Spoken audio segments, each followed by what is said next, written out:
All right, welcome in, welcome in, welcome in. Welcome to the Wednesday live show. It's in the morning. We did switch up the schedule, so I'm really excited to see where this goes because I got a lot more energy in the morning. I don't know about you, but I am a morning person. So I did switch up the times where we are going live, and we're going to be doing it in the mornings on Monday, Wednesday, and Friday, and Thursday, and Tuesday. So basically, we're doing it Monday through Friday. But we're going to be doing it in the mornings, and we're going to be doing that consistently. I want to give you all a time, and I'm going to commit to, I know it's past this time now, but let's shoot for 6:30. Yeah, I know that's early, but I work a 9 to 5 just like most of you all. So I got to get it done, right? We got to get it done somehow. So anyways, we got a value packed show. We have so many topics we're going to talk about, and like always, if you do want to go ahead and carry a conversation, share your thoughts while we're live during the show, then go ahead and do so. I will have the chat pop up right here. And between each segment, we'll have the chat showing on the screen and we can have a great discussion. Without further ado, though, let's get into the first topic, which is something that's been going around TikTok recently, which is called Analog 2026. It basically means people are getting off the grid. So let's see what they have to say and let's react to it. If you like this type of content, make sure you subscribe and share your thoughts in the comment section down below. Let's go. I truly believe that the tides of change will be largely at the hands of millennials. So I'm saying this directly to you. Go back to analog. We are one of the last generations capable of understanding what it's like to walk to the grocery store instead of Instacart. What it's like to download things that you are interested in, wait the hours for them to download so you can watch them. Go back to that. Let's go back to being the pirates. Remember when we used to watch DVDs and TV shows and everything, and there were FBI warnings? My God, don't steal music. I would like to encourage you to go back. Go back in time, because we're going back in time in a lot of ways that are not beneficial to us. Let's go back in ways that are beneficial to us. Let's go back in ways that send a message. Let's remove our dollars in the ways that we spend them as exhausted people in our late 30s, early 40s, or wherever you are in the millennial journey. I know many of y'all are still in your 20s. I'm not trying to talk too much about it, but I'm saying those of us on the elder end of millennial remember what it was like to watch what was on TV because that's what was on TV. Mm. We remember what it was like to love a DVD so much that you watched it 47 times and wake up with the DVD main screen on playing the same song over and over again because you fell asleep with the DVD on. Go back to that. Let's be nostalgic. Because I'm tired of giving my hard earned, underpaid dollars to a series of corporations monopolizing almost everything that I consume, and then using that money to fund things that I am absolutely unequivocally. To me, eventually, it starts to look like I am supporting my own bondage. I am supporting my own oppression, and I cannot do that. This past weekend, I live in a city where Chris Brown came, and I had so many people try to give me so much grief about not being willing to support this man. I am standing on, look me in my eyes. I'm standing on my principles. I'm standing on my values. It is time that we as a generation do that and mean it with our whole chests. All of it. 10 toes to the. I'm just going to say this. She's speaking the truth right now. A lot of us need to cut back on the spending. A lot of us need to cut back on the consumption. But we need to go even further than that. You see, she's a millennial and I'm Gen Z. So I looked up while I was watching this video, what is the age range of millennials? And it goes up to 1996. I was born in 1998. I'm Gen Z. I'm 27 years old, but I still experience those things of DVD players, pirating, MP3 players. Oh man, those were the days when you learned how to download a YouTube video and it was a song and then you exported it to your MP3 or your iPod, and now it's in iTunes. And now we pay subscriptions for Apple Music, for Spotify, for Netflix, for Hulu, for Disney Plus, for Paramount Plus. You get what I'm saying? But there are benefits to those services. Don't get me wrong. You get to watch them on demand because honestly, those were the days when you sat down in front of the TV knowing when your show was going to be on. But it comes at a cost, right? And you still had to pay for cable. You get what I'm saying? But I want to take it even further. A lot of you might disagree with this. I don't really care. I'm here to tell you the truth, not what you want to hear. Check this out. We need to stop consuming stuff in the first place that's not helping us earn money. I read this book, and the author is Myron Golden. And Myron Golden, I think it was called From Trash Man to Cash Man. And there was a principle in that book that talked about how people watch football and watch sports, and how you shouldn't watch TV at all if you're not in the desirable financial situation that you would like to be in, because TV is just distracting you from working on your dream. And you don't have to want to become ultra rich and own a business, but you are a business. I hope you know that. You are a business. Jay-Z said it himself. I'm not a businessman, I'm a businessman. You are a business. When you go to work, you are a business. You are working. You're providing a service, okay? And you are the product to your job. When you clock out, what are you doing with that time left over? I like where this is going, but we need to take it to the fullest extent. Let me know your thoughts on this in the comment section down below, and we'll chop it up. I know all the millennials are going back to analog in 2026. I know we are. I see it happening. We are quietly, and with the help of Gen Z, we are bringing back so much nostalgia for like our childhood, our era, that like we're actually bringing it back, guys. Like it's happening. More people are going to be getting rid of their TVs and going back to VHS and DVDs. We're going to be canceling our stupid subscriptions that are charging us out the ass and literally just stealing our money to just stress us out when it comes time to sit down and watch something. Because it's like, what the fuck do I watch when I have 20 billion things to choose from? No, honey, you need a wall of DVDs. That's what you need. Okay, we're going back to having conversations in person in coffee shops. Okay, we are going back to letting kids be wild in our yards, in our neighborhoods, running free, being outside, getting off video games. We're bringing potlucks back. In person dinners and potlucks with friends. We're bringing back handwritten letters, sending cards, just thinking of you type of shit, like our grandmothers and our mothers did. We are bringing this shit back because this shit can't die. It can't. We cannot let the digital age steal what it means to be human. We cannot let convenience take away our desire to connect, guys. Like just look around you. It's not looking very good. It's bleak. We have to bring back color. We have to bring back realness, real raw humanness before the machine steals our souls and literally makes us transhumanists. Sorry, but that's the real thing. So this is life or death for our future generations. Just FYI. So yes, start making your plans, start building your community. I'm going to be reaching out to people like we need in person. A friend of mine have been starting to slowly see each other more in person. Okay, but it's been great. Like we've seen each other twice this month, which is insane. Like she's come over and hung out with her kids. It's amazing. Like so good. Okay. I had another friend come over and I was so nervous, guys. Like as crazy as it sounds, like I was nervous to have people over because it's just such a foreign thing since like COVID and just, everything.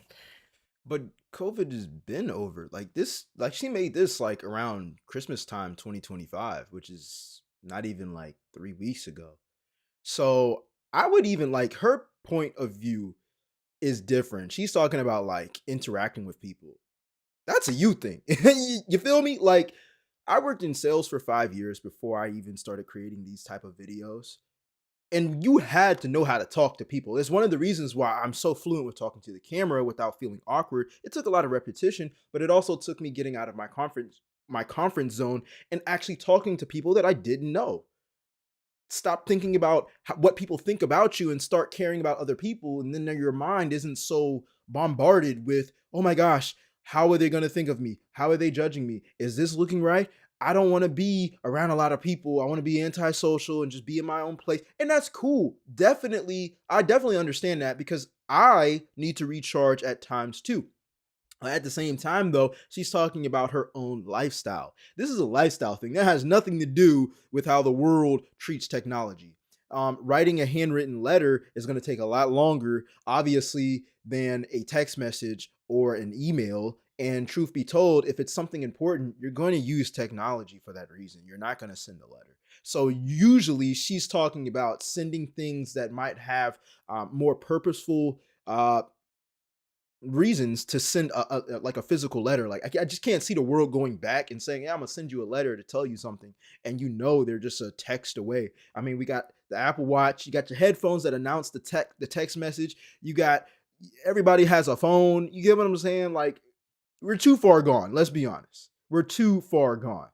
Um, it's a great idea, but I think people need to have a healthy balance with how to interact with people and how to carry conversations and how to separate themselves from their devices. Another thing, I'm Gen Z again, so they're talking about millennial, but also Gen Z. So a lot of my generation cannot look people in the eye. Like, and that's so important in so many aspects of life. Going to job interviews, right?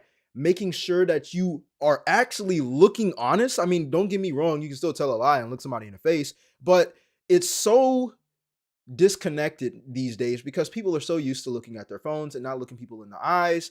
And I think that takes away from confidence. And your confidence can, if you're lacking confidence, it can take away from the blessings that you could have in life. I've experienced that. Like I had to get really good at looking people in the eye, talking to people, listening to people more importantly, because it's not always about you. The devices, the internet definitely did destroy that. But let's be honest here. One last take on what she said, because I kind of agree with what she's saying. But at the same time, again, it's your lifestyle. Like she's explaining her lifestyle. She is in control of that. That has nothing to do with how the world treats technology. Because there are people who can communicate and be around other people and socialize even with technology in their lives. I'm one of them, and I work in IT, and I have 5 iPhones, and I have a MacBook and 2 iPads. That's not me bragging. That's just me saying I have the devices, yet I'm still able to communicate and be social. She's also communicating this message through TikTok, which defeats the whole purpose. So, like, I don't know if anybody noticed, but yeah. I truly believe that the tides of change will be largely at the hands of millennials. So I'm saying this directly to you. Go back to analog. We are one of the last generations capable of understanding what it's like Yo, we to just walk viewed to the that grocery video. store. My bad. I know. I'm declaring 2026 as the year that I'm getting my brain back. And what that means for me is spending less time on my phone and doing literally anything else, because I have come to terms with the fact that I am sick in the head, addicted to my phone. So for starters, we've bought the brick. I will be bricking my phone. I haven't created like a routine yet, but I will be doing it often. And when I'm not on my phone, I've created a few little things that I'm excited to be doing, and I'm gonna show you. To start, let's see. I just bought this coloring book with like nice markers. Oh my gosh, I can't believe it took me this long. I'm having so much fun. So I'm loving this coloring book. We've got the Kindle. I love reading, but sometimes I'm too busy because I'm on my phone. I'm excited about this. It's like so basic, but I'm gonna try to like, if I ever need to take notes or like make a list or whatever, I'm gonna try to do it in a physical journal instead of on my phone if I can. I've already started, like I made a to-do list, and then we were playing a game last night and we needed to keep score, and I said, oh my gosh, let me pull out my journal. So I'm excited for that because I love writing. And we've got my crocheting that I can pull out when I need to, you know, I'm keep guilty, my hands man. busy. Because who doesn't love a girl that's got a hobby? So that's my plan for this next year.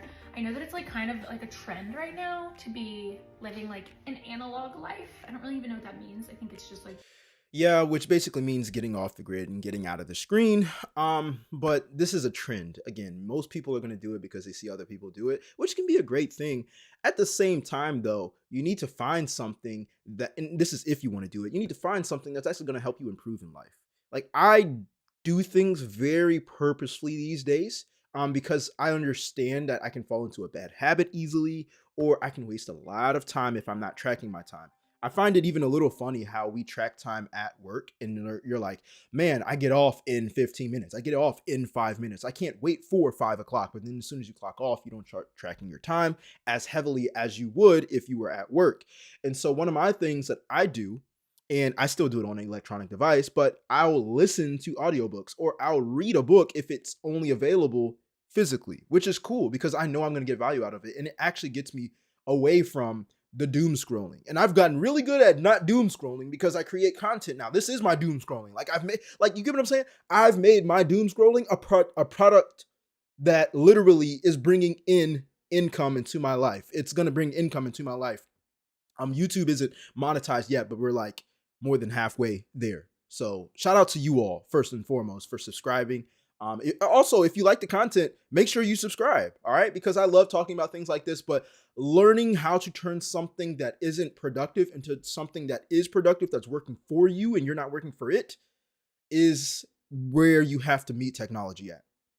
Okay, most people go on their phones and they're just like, yeah, let me share that. Oh, I got to go back to work. Okay. Oh man, I stayed up past my bedtime. Okay, let me go to sleep.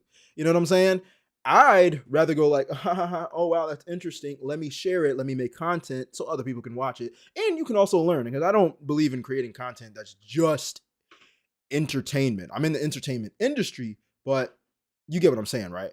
So definitely find something that's going to help you be productive. You know, I used to also go on the Stairmaster or the treadmill and read books, and it was so, I'm not going to say peaceful because my heart rate would be up, but the time was used wisely.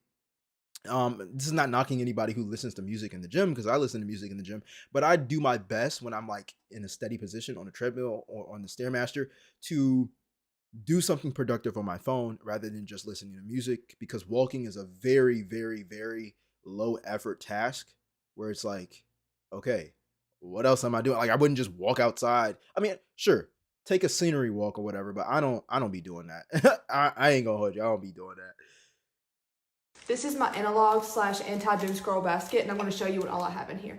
Analog basket slash analog bag theme has like been really filling up my feed, which is great considering I've been wanting to get more analog in 2026 anyways, and cozy hobbies have literally overtaken my life in like the past 2 years. First things first, in this cute little bag that I made, my 2026 Hobonichi planner, my journal for my morning pages, and this is going to be my goal setting book for 2026. And in this bag, just to keep it safe, I have my digital camera. I have my fountain pen, and then I have a highlighter. I need to put some more in here, but this is all I had in there right now. My watercolor set. So I have my watercolor set. Then in here, I have 3 just like of the watercolor pens. And then I have this marker. Also have my watercolor brushes, and then some pencils for me to sketch on the paper when I actually want to use my brushes and not use the like watercolor markers. And I also have some tape to tape down my paper. I have these 2 little cups for me to put water in. Micron pens, so these are my favorite pens to do like under watercolor because they really don't bleed. I also have this mixed media book, as well as this watercolor book that came with my Barbie book. I have a pack of sketch pens. So I'm just gonna say this as well. I just noticed that like we're watching a lot of women in this topic talk about like how they're gonna go off the grid with, analog 2026, and that's fine. As a man, I can't see myself doing all that though. I mean, like, if you're a man watching this, let me know what you are gonna do or what you would do if you were going analog 2026. Again, me reading a book, listening to an audiobook, working on a business. You know what I'm saying? Like, and I'm not going to take it to the extent of writing in a notebook because my iPad makes it so convenient for me to like literally write down what I need to write down and do so many other things. I use this mainly for my calendar and my notepad. And Netflix when I do want to watch it. I know that's not analog 2026, but I figure if I have Netflix on an iPad, then yeah, it's mobile, but I can also limit myself, because if I'm sitting down on a couch, which is what most people do when they watch TV or their bed, then I'm a lot more comfortable. But my iPad, I mean, I could be sitting in a chair, I can be sitting at the kitchen table, I can be standing up. And honestly, those put me in more uncomfortable positions to where I would sit there for hours watching the show, just because it's not hanging up on a wall, and I'm not sitting on a big cushion. So I think 3 steps ahead when it comes down to unproductivity. And I think that women definitely do have a more creative way of using outside things outside of like being on a screen for their productivity. Comparing to my life. But let me know, if you're a guy watching this, what do you plan to do if you want to get off the grid or go analog 2026? Make sure you subscribe if you like the content, by the way.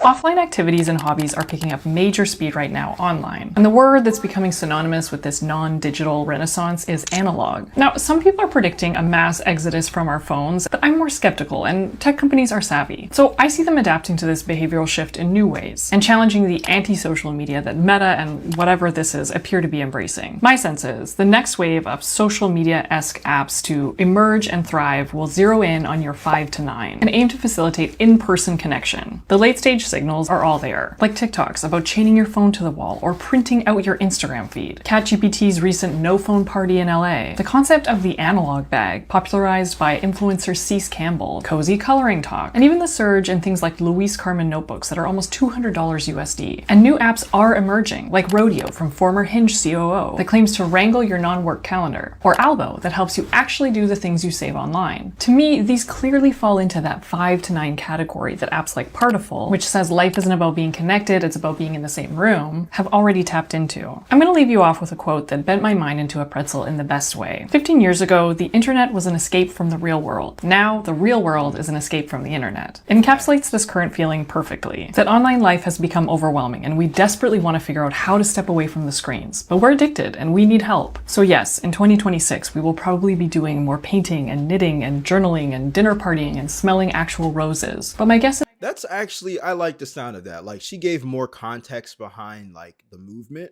for sure. And I want to tap into the comment section actually, because I'm actually interested to seeing what people have to say about this. Because I actually like the idea of a no phone party. People definitely, again, they try to avoid human interaction by being on their phones. But anyways, the comment section, someone said, I've had Albo for 2 months and I absolutely love it. I'm actually going to the events and cafes I save. So is it an app that shows you like where these events are happening, where people socialize more? That's pretty cool. Another person said, for me, it's the ads. They're inescapable at this point, and every time I hear the classic influencer ad voice, I want to scream. I don't like ads either. I've even contemplated getting YouTube Premium, but I'm not going to do that until YouTube pays for itself by monetizing this channel. So yeah. Another person said, old Instagram come back, chronological order, friends, no algorithm, one picture, I miss it. But yeah, these huge platforms, whether it's Instagram, Facebook, TikTok, YouTube, Apple Music, podcasts, they all have like advertisement in between, and I don't like them either. But this is the world we live in. I mean, when you drive on the highway, right, you see billboards and stuff, right? Or you see businesses, and certain businesses have to pay more for their rent and their real estate because it's in front of a lot more people, versus when you get a building that's further in the back that doesn't get seen too much because it's in the back and it's not closer to the road. They don't have to pay as much because of the visibility. And there's other factors that are in that as well. But, it just goes to show where the eyeballs flow, the money does too. So I don't see it going away anytime soon. Even you watching this video, like, you get what I'm saying? Like, obviously it hasn't gone away enough at this point. But if you like this type of content, make sure you subscribe. Let me know your thoughts in the comment section down below. All right, y'all. So we're going to go ahead and get into the next topic. I already showed the comment for the first section. Brandon from Texas said, the internet is going nowhere. Let's embrace it and make it work for us 100%. Like I said, my doom scrolling, I've turned it into something product that produces productivity. I personally love it. I love it because once upon a time, I was creating content and doom scrolling at the same time. And I'm like, you know what? If I'm going to scroll, I might as well get paid for it. If I'm going to scroll, I might as well share my opinion because I'm doing it with my friends anyway. And you all who subscribe and watch my videos consistently, shout out to you all. You're like my online friends. You know what I'm saying? Y'all are my supporters. We get to share thoughts. We get to debate. We get to disagree because you're not going to agree with everything that your other friends, you're not going to agree with everything with anyone is what I'm saying. All right, so let's get into the second topic of the day, which is the actual best finance advice All right. You cannot afford it twice. You cannot afford it at all. I used to work in personal finance, and I would give this piece of advice every single time I had a client saying, I want to pay off my credit card debt, or I want to build my savings account. What are the best ways to go about it? I had already posted a video on this, so if you want to watch the original, it's on my page under finance talks. Most of the comments that I had gotten were, is this just about wants, or is this also about your needs? Unfortunately, the way that the world is today, a lot of people can't afford their needs twice. When I talk not from a professional standpoint, but more from a personal standpoint, for example, let's use our cars. My husband and I both had very nice vehicles that we could not afford back in the day when we got together. We could afford them, but we could not afford them twice, which means to me, we couldn't afford them. We sat down and we looked at our finances, and between both of our vehicles, it was about $2,000 between the car payment, the gas, the maintenance, and the insurance on it. That is absolutely outrageous. And we both said, like, why do we even have these cars? It was simply as a social status. So we decided to downsize both of our vehicles, and we bought an '07 Honda CRV in cash. We paid about the same what our other cars cost us a month. We drove that vehicle for 2 years. There was multiple times where I felt socially embarrassed. I would go to, again, those fancy restaurants. There was at one point we got invited to an NBA courtside game where we had free valet, and we pulled up in our '07 Honda CRV. We were like, we feel a little out of place. That 2 years under pressure, under constant pressure, we were building. We decided to start building our investment portfolios because we knew that that was the only way to get ahead. But to get ahead at that rate means that we had to cut. And that was where I would tell clients all the time, like, you have to put yourself under pressure. You have to take L's in life for a certain amount of time to get ahead. I look back, and if we did not drive that car for the amount of time that we did, and we did not allow ourselves that breathing room for the amount of time that we did, we would not be here in this house today. Not from a professional standpoint, but from a personal standpoint. Who are you trying to impress? I know I have the title influencer, but the number one thing that I care about is being influential. I wish there was someone that I was able to watch online in 2020 when I was driving around that '07 Honda CRV, and there was someone out there saying, I know it's embarrassing right now. I know it's hard right now. I know it's a lot of constant pressure, but constant pressure is what makes diamonds. In 2026, we are no longer keeping up with the Joneses, but we are going to keep up with the Washingtons, okay? Me and my husband are going to talk about all of our investing, all the things that we learned. We literally taught ourselves with absolutely nothing. If you want to get ahead, follow. Yeah, you got to cut back. That's 100% facts. And I actually relate to that because last year, just literally last year, I decided to move back home with my people, with my parents. And I was out in an apartment for 3 years on my own, running an online business. It was up and down. Barely could pay all of my bills. I had to get help, and it was just time to move back home. It was embarrassing because I was living with my girlfriend and I wanted to provide, you know what I'm saying? But we ran into so many problems outside of just rent, car problems, then an engine problem, and then my income was up and down. And I had to swallow that pill and say, I'm going to let go of my pride, get back into a 9 to 5, work on my business, which is what I'm doing now, while working a 9 to 5, cut back my expenses. And thank God I got a newer car. All right, got it used. I'm making sure that I have a savings account that's at least 6 months of living expenses. All right. And we are building our credit back up. And these things take time. And you don't want to be seen in this stage. Nobody really wants to be seen in the stage of struggle, but that's where the strength is built. It's just like the gym. When you go to the gym, your muscles burn a lot. And you don't really feel too good until you start to see progress in the mirror. And then that's when your brain correlates, man, the pain is good. So in a good way, when I go to the gym and I feel sore, that gives me hope that I'm making progress, right? And so in the same way, a lot of people struggle to have that realization when it comes down to their finances because you can buy things and feel good in the moment. And then later down the line, you're struggling, but you felt good in the moment. And that's a lot more confusing to people than just going to the gym because going to the gym sucks, especially if you haven't gone in a long time, right? But once you start to build up that momentum, it start to taste a little bit more sweet. Let me know your thoughts on this in the comment section down below and subscribe if you like the content. If I were to have my first $10,000 again to invest, this is exactly how I would invest it. I started saving from a young age, around like 15 or 16, and I started investing around 18 years old, and now I have over a 6-figure portfolio at 22. I'm kind of like gung-ho about financial literacy, so I want to teach as many people as possible how to start investing early because the effect of compound interest is insane. First, you're going to allocate 70% of this to an ETF, which is just a broad basket of stocks that you buy all at once. I would recommend either VU or VTI. VU tracks the top 500 companies, and VTI is a little bit broader. It includes mid-cap and small-cap companies as well. So this is literally set and forget core. You are not going to be tracking this. This is a long-term hold, and this is historically the best way to generate wealth over time. The effect of compound interest and continuing to contribute to this every single year is undeniable, and you will be lucky if you can start earlier. Next, to add more resilience to your portfolio, I would recommend allocating 20% to international stocks. And again, you're going to want to do ETFs for this. A good ETF is VXUS. This ETF covers small, mid, and large cap companies outside the US. This is good for when the US ain't doing too well, so you want to have a broader diversification of your assets. So the last 10% is optional. You can either put that into VU or the international stocks if you want, but I think it's... So this is what I'm gonna say, because I was like reading the comment section as I was listening to her, and if you haven't been into stocks, if you don't know about ETFs, then it can sound very confusing. It's like, what is VU? It's. So, anyways, I wouldn't take financial advice just vaguely when it comes down to like social media.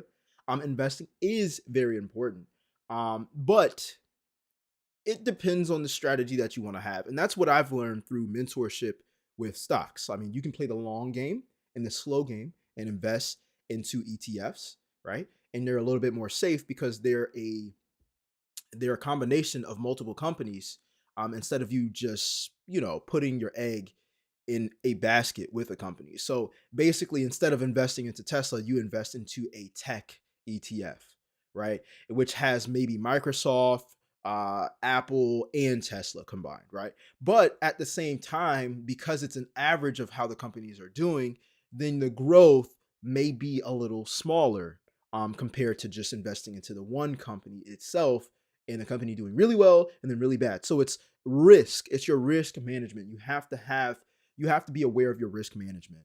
Another thing is making sure you have a savings. That was one thing that I had to learn, is not to put your savings into your stock portfolio.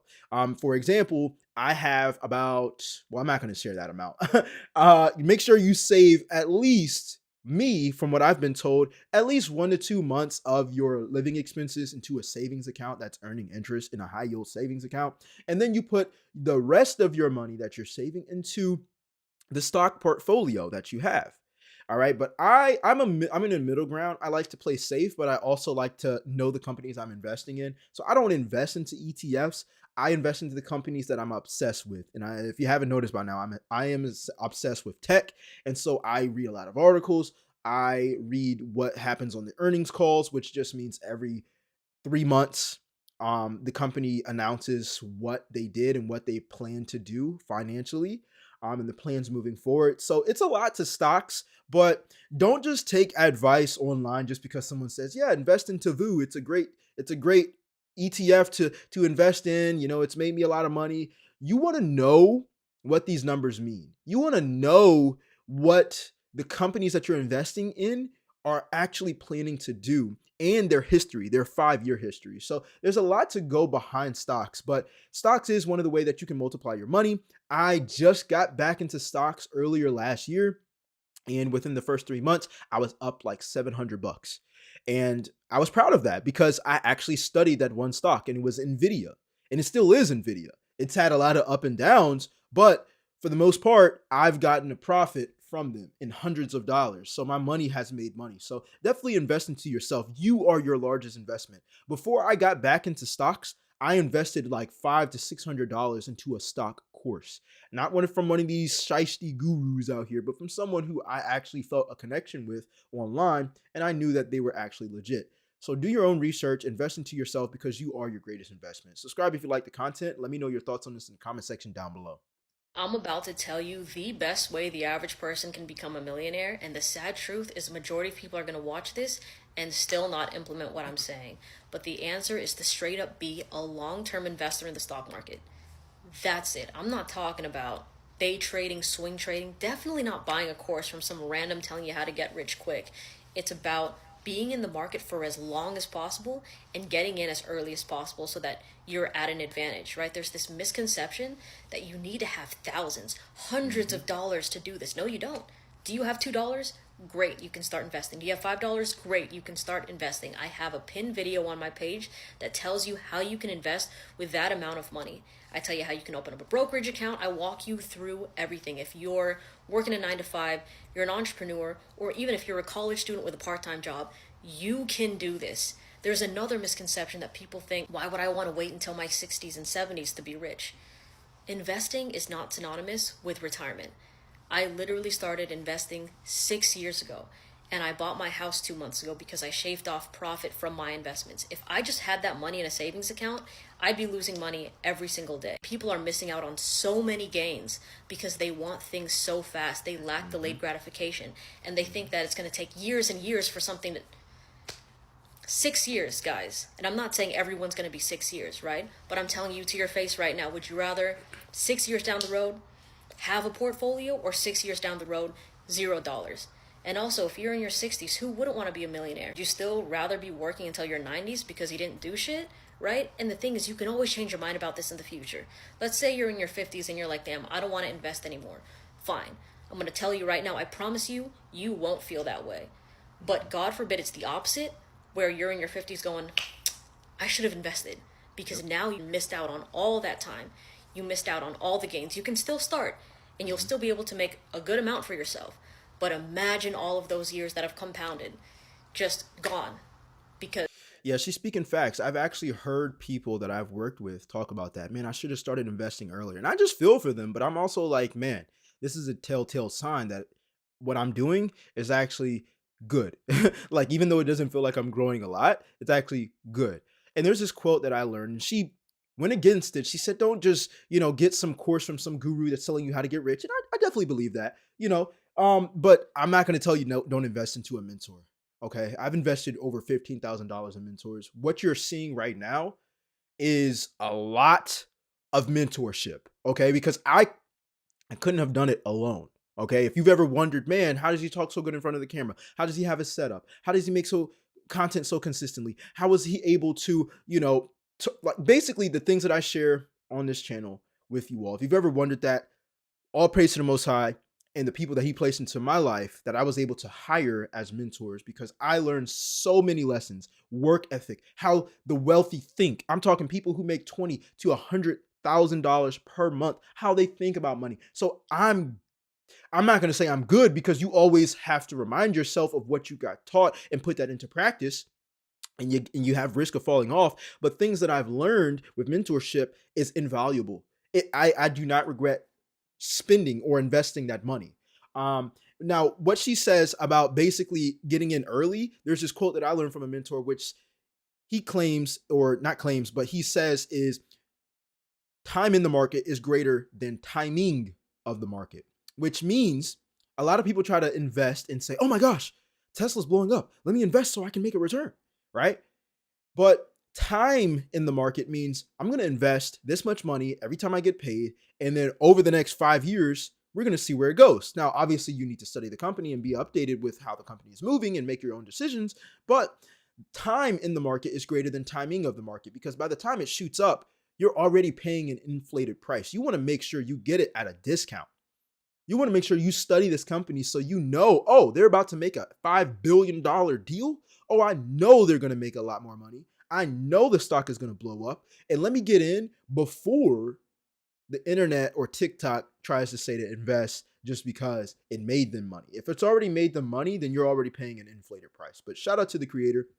I definitely like what she's saying, besides the mentorship, because a lot of people are skeptical about mentorship. Oh, they're scammers and whatnot. Yeah, sure. There's scammers that you don't even have to realize that you're going to invest money with, and they're going to scam people regardless. But there are legit mentors out there. You just got to do your research. That's all. Is everything about money and finances I wish somebody told me in my 20s. I made my first million at 32, but I would have got there a lot sooner if I didn't have to figure all of this out by myself. First thing I would do is immediately go and open a high yield savings account. I got mine with Vanguard Cash Plus. I think it's about 3.5%, but SoFi has a much higher APY at like 4.2%. Your money sitting in a regular bank account, you're losing money due to inflation. The US dollar is losing its value just in case you haven't been paying attention. And this is money that you would use for emergencies, loss of job, maybe your car broke down, medical bills. With a high yield savings account, you basically make money from your money just sitting there. The second thing I would do is go and open a Roth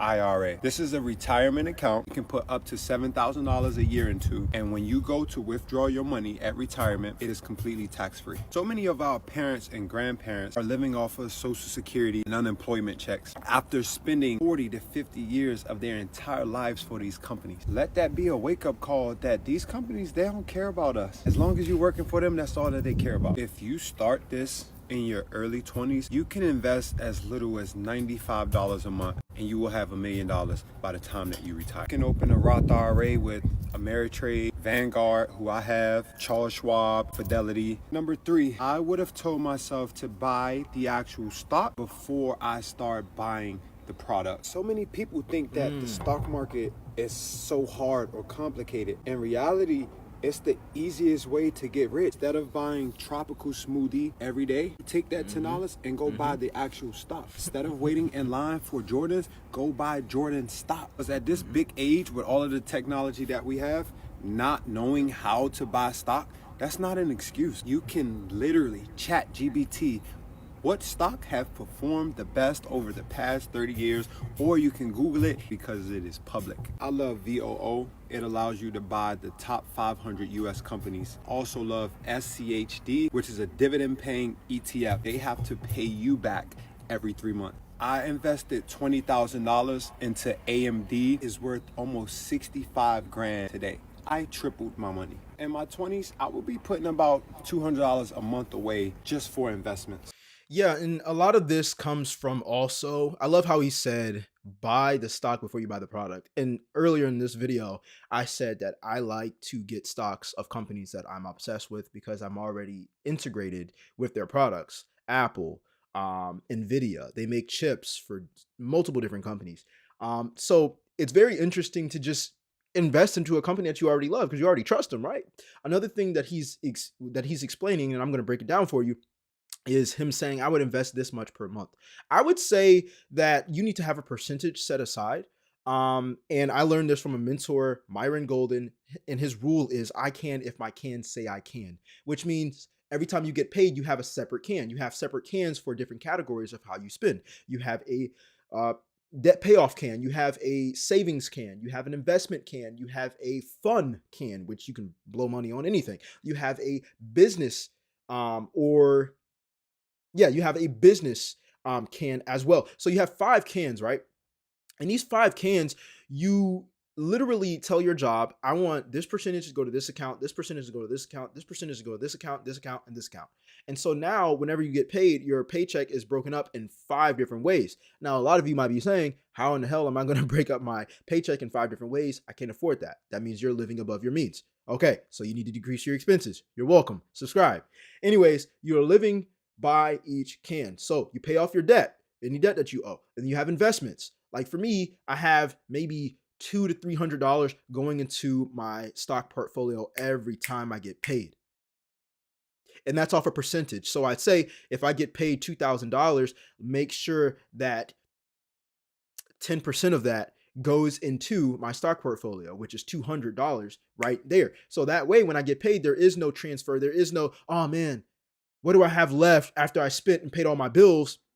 And then let me invest that. You know, it's called dollar cost averaging. It's when you get a percentage and you break it up, like you automatically have a streamlined system of where your money should be going. So you don't even have to do it. It's a system that's working for you and you're not working for it. Shout out to Trell the Trainer, man, because he just switched his content recently to financial advice. And I love it, man, especially when it's a black man like sharing wisdom as well, bro. Like I'm not gonna say you don't see too much of that, but it's like, it's easier to relate to sometimes.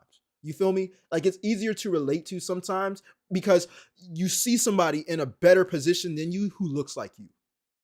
Your brain can't ignore that. You know what I'm saying? For my people of color, my black people out there that's watching my content. Shout out to y'all as well. This is 2025, y'all. We need to prioritize financial independence. Number 4, put yourself on a budget. Stop spending your entire paycheck and then trying to save what's left. What I just No say, wonder man. you don't have any money. You want to save a percentage, invest a percentage, and then you figure out a way to live off the remaining. And that's all. What did I just say with y'all, man? I don't be watching these videos until we get on live. This is why mentorship is so important. Because I didn't learn from him these principles. I read a book while walking on a treadmill from a mentor I learned who's already a millionaire. Man. What budgeting is, it's assigning your money before you spend it. Every single dollar should have a job. Lastly, I would not go out and incur a bunch of debt. With the exception of like education or investing in a new skill, would not go and buy a house, would not go and get a car note. Are all terrible debts to have in your 20s. Think about this. Every dollar that you owe is a piece of your future that somebody else owns. But every dollar that you save or invest is a piece of your future that you own or take back. These are just some things that Yeah, that's 100% facts. He made me reflect on my own life. I'm like, man, I got a car note right now. You know what I'm saying? But this thing gonna get paid off in 2 years. This is one of the reasons why I'm creating content like this. I'm going to be a vessel for so many people. I know. You know what I'm saying? Because I've already been it in other industries, but I'm going to be a vessel for people financially as well to show you that it is possible for you to have multiple streams of income and make sure that you're living debt free. You get what I'm saying? But you're going to have to work your ass off for it. You know what I'm saying? I'm about to clock in at my 9 to 5, but I'm making 6 videos in the morning. Actually, it's more than 6 videos. These videos are going to turn into probably like 40 videos. You know what I'm saying? But I digress. You need to have multiple streams of income, especially when you're in debt. I'm in student loan debt and I got a car note. I ain't gonna hold you. I owe about $20,000 on my car. Might be a little bit less than that, but I definitely am planning to pay that off within, I'd say 2 years, but I really want it to be less than 2 years. All right. But I'm gonna keep y'all updated on that as well. If you like this type of content, make sure you subscribe. Let me know your thoughts in the comment section down below. What happened to the normal standards? Since when did everybody start expecting perfection at 20 years old? Social media has completely destroyed people's sense of reality. Now a guy in his 20s is expected to make 10 grand a month, drive a nice car, dress in designer, pay for absolutely everything, have a perfect lifestyle, and on top of that, somehow be emotionally perfect. While still being at university, still learning and studying, still building his life from absolute zero, when did all that become normal? Your parents did not expect that from each other. Your grandparents didn't expect that. People used to grow together. They used to start small and build something real over time. Nobody expected a 22-year-old man to be financially established. He wasn't even done studying. And here's the crazy part. These standards don't come from real life. They're coming from edits, TikTok reels, and Instagrams, from a highlight of the top 1% of the world pretending to be the average. So if you're a guy and you feel pressured by that, breathe. Don't let the internet make you feel behind. You're not supposed to be that rich at 20. I mean, if you are, that's great. But you're supposed to be learning, growing, falling, trying, and improving, and in the end, building. If you want to use the pressure as motivation, that is absolutely great. Let it push your sail, but not sink your ship. Let it fuel your ambition that you've got, but not destroy your peace, because the moment you start building out of insecurity, you'll build the wrong life. You'll chase milestones that aren't yours, and the moment you get them, they won't make you happy, because they were never your goals in the first place. So do it for your own purpose, for your future, for the life that you want, not for the expectations of people who don't even know you. So don't let social media create your standards. Let your values do that. Everything. I 110% agree with what he's saying. I was definitely going to piggyback on that, but I didn't want to pause it in the middle of his speech because he was hitting so many golden nuggets. But basically, social media is a highlight of people who want to share the desirable parts of their lives, right? The happy parts. And this is one of the reasons why I started making long form content, because I understood that in this social media world, short form world, Instagram, TikTok, that you have people who can't relate to you because you're only showing them a highlight. And so once I started to recognize that the only people I connected to were the people that I knew their or felt like I knew their life story with, that those people were the people I actually paid attention to and felt a connection with, I was like, I need to change my brain. I need to change my business, right? So I went into long form content, and that's to show you all more vulnerable spots. But there are so many things that's wrong with this, like people comparing themselves on social media, and that's another reason why I only upload on YouTube now. I uploaded on Instagram and Facebook for like 5-6 years. But I definitely got off because I found myself comparing myself to my own peers, people that I had, exchanged numbers with, and we're over here in the same mentorship, and we're making money. I'm making 6 grand a week, and he's making 20 grand a week, and I'm like, man, why am I not in that position? And it just got really, really toxic with myself. Nobody did that to me, it was my own self. But I recognize that, these social media platforms, they care about what you watch because they want to put what you watch on the platform to keep you up there. But it's toxic because when you're just scrolling and you're not choosing what you want to watch, you're just automatically falling into a cycle that you can just easily compare yourself in. YouTube is very much different. You have to select the videos, right? And that was one of the reasons why I got off of scrolling social media. So, anyways, yeah, comparison isn't good. Have your own principles, have your own standards.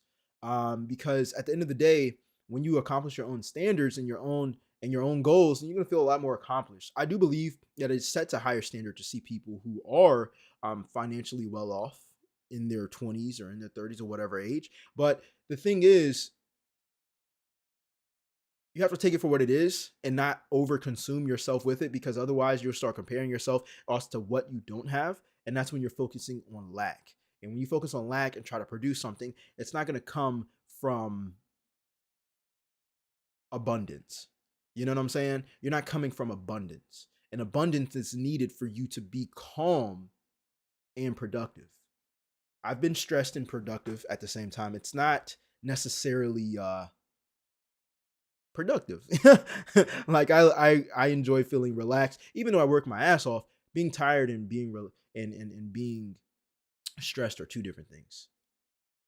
Anyways, if you like this type of content, make sure you subscribe and let me know your thoughts in the comment section down below. All right, y'all, we're going to go ahead and get into the third topic of the day. We're not going to waste no time. This one, we're going to be talking about ungrateful adults, talking about the gifts they got. Give me this crap, this £17 hairdryer. I'm not asking you for a flipping sports car, just a Dyson Airwrap. You know, I spoke to you and I asked for a Dyson Airwrap. It's a gift and it's from me. Stop kicking it. You're going to knock it off the couch. No, I'll do what I want, I'm You just won't do fed what up you with want. this crap all the time from you. You never listen to me. I just asked one thing of you. I couldn't afford a Dyson this year. There's nothing wrong with it. It's a Revlon. It's the best one out there at the minute that everyone's into. No, I've done my best this year. Then stop kicking it. Why don't you just return it, get the money back, and then get me a Dyson Airwrap? I'll tell you what, I'll just take it for myself, shall I? That's so ungrateful, Sophie. I've done my best this year. I'm a single mum, and I'm trying to do my best, and I've got you something really nice, and you're so ungrateful. Whatever. It's always the same old story with you. Just, why don't you listen to me? You're being really, really, really spoiled here. It's just being pathetic, to be honest. It's not pathetic. Don't call me pathetic. I am your mum. Just like this. That's crazy, man. This is crazy. The fact that she's a single mom, right? Whatever is going on, she's struggling financially to where she can't buy an Airson, what is it called? A Dyson hair wrap? All I can say is I've been seeing some women in the past, watching them on TikTok, reacting to their videos, and them talking about how it costs hundreds of dollars. I don't know how much Dyson hair wraps cost, but it's just, bro, I don't know if they overpriced or what. Let me know in the comment section down below. But even reading the comment section, right, you got some people talking. Some people said, one person said, I won't even buy a Dyson Airwrap for me because that's insane. The fact that she's a single mom broke my heart. In Canada, Dyson Airwrap is $600. I could afford that, still wouldn't buy one. The cost is crazy. Then someone said underneath that, same here. So apparently they cost a lot of money. Let me know in the comment section down below, are they actually worth the $600? I do my own, well, my girl does my hair. I don't use no hair wrap or anything. I see women use it, so I wouldn't know a thing about that. But the fact that she's mad because she didn't get a certain brand hair dryer or air wrap hair thing, like is insane, bro. Like if you want it that bad, get your ass up and get a job. You get what I'm saying? Let me know your thoughts on this in the comment section down below. Here's my 2025 Christmas haul, except I hate everything that my family got me. I'm gonna say it, grateful for any of this stuff that I got because it's literally so stupid. Starting off are these pajamas. Okay, they're from Target. When do I ever wear Target pajamas? Really never. And I don't like this print at all. Like, what the hell is this? Honestly, I'm just wearing it just so my family doesn't feel as bad because, like, I'm not wearing any of this other stuff, not using any of this other stuff. Let's start with the stocking. First of all, what the hell kind of stocking is this? Why would I want a Mickey stocking? Anyways, we got socks. We have, actually, this isn't bad, some brow stuff. Pimple patches. Do I have pimples? No. Then this, I don't even know what that is. Some powder puffs, which look like they're gonna be trash. Only actual thing that I'll actually use, Jolly Ranchers. Beauty blender, cheap. Lip balm, looks cheap. Barely any candy. Chocolate, I literally don't even eat chocolate. Let's move on to the big gifts that aren't even good.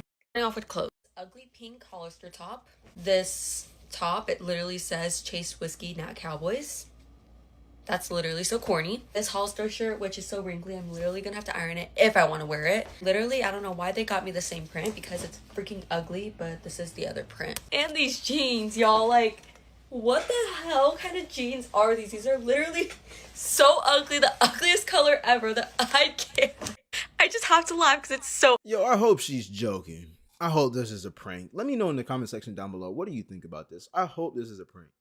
Because honestly, I do believe people are actually ungrateful. But to voice it on the internet is a whole nother problem. Like, you have a world of problems if you got the nerve to complain about gifts on the internet and when you know people have less. But it seems as though like people with this type of attitude never recognize that they are blessed to even have people to give gifts, because some people don't have people to give gifts and they don't get gifts at all. You get what I'm saying? Like, some people didn't make it into the next year.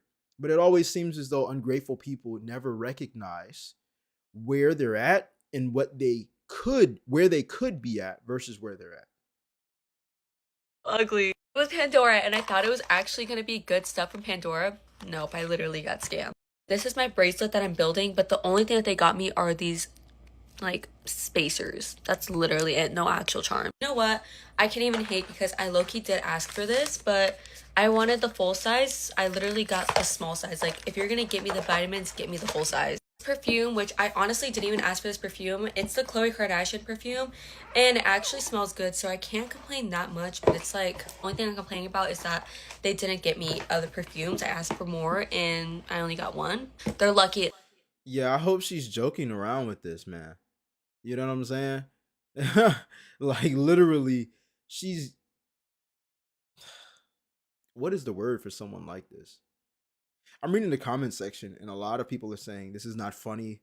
I hope this is a joke.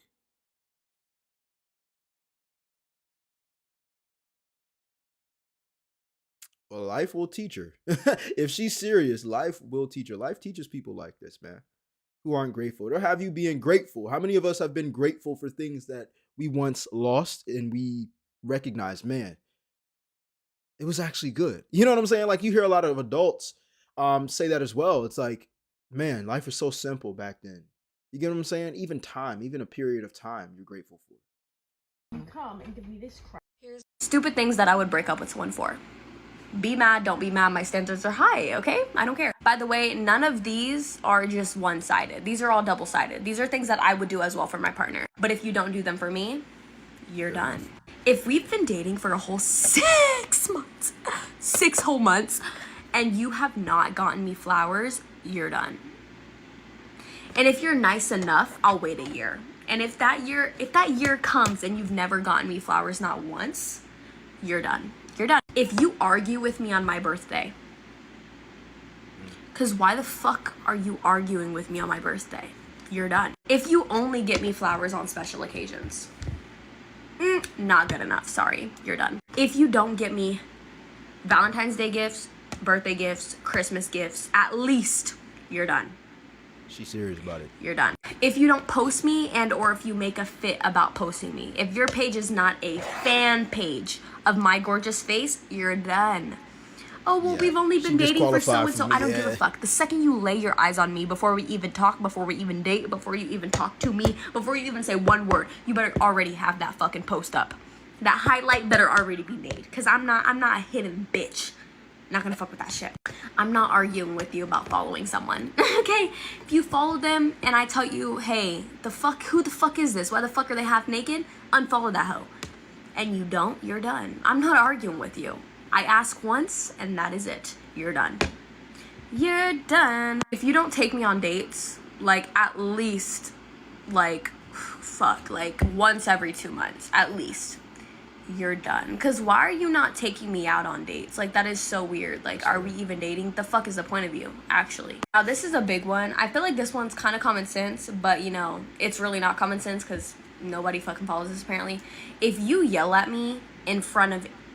Okay, first of all, don't fucking yell at me, period. You should not be raising your voice. This is really interesting. You know what I'm saying? I thought she was about to be complaining about things she's ungrateful for when it comes down to a relationship. But there are a couple things that I'm like, wait a minute.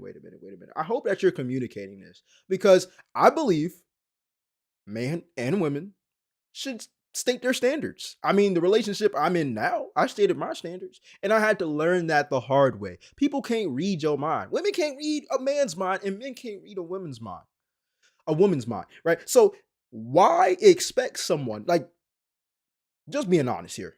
I'm always be honest with y'all. Why expect someone to get you flowers, even if it's not a special occasion, without telling them? And you might be like, well, the right person will do it. Okay, well, you know what I'm saying? Like, some men need to know that. Like, I'm very direct. You get what I'm saying? I understand giving nice things is cool and everything. As long as she's not giving me problems in the relationship, I'm cool. You know what I'm saying? But at the same time, it's like some of these standards need to be communicated. I 100% believe they need to be communicated because other people, like, I hate running into a problem that I could have avoided if I would have just communicated. Simple as that. If I can communicate what I don't or do like before we even get into this relationship, then I can solve a lot of problems that we ain't got to run into. And if we do have those problems, it's because you're deliberately doing it because you want to, which means that you don't respect me because I brought up those standards before the relationship started, which means, as far as a man speaking, if a woman can't respect you, she can't love you. So I believe as a man, we should definitely communicate our standards. And that's just something that's not taught. We're always taught, please the woman. What can we do to keep her? But what can she do to keep us too? And she said in the beginning that she would do these things for her, I'm guessing her significant other, right? But it's like I don't care about flowers. So you can't say because you want flowers, I'm gonna give you flowers. Like, I don't want flowers. It ain't that. You know what I'm saying? So we need to definitely communicate. But let me know your thoughts on this in the comment section down below and subscribe if you like the content. Let's get it. All right, y'all, we getting up to the next topic. If you like the content, let me know your thoughts on it in the comment section down below. We got 2 more topics we're going to cover in today's show.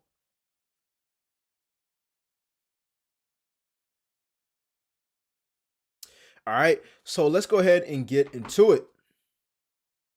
We're going to be talking about car repos or reacting to car repos.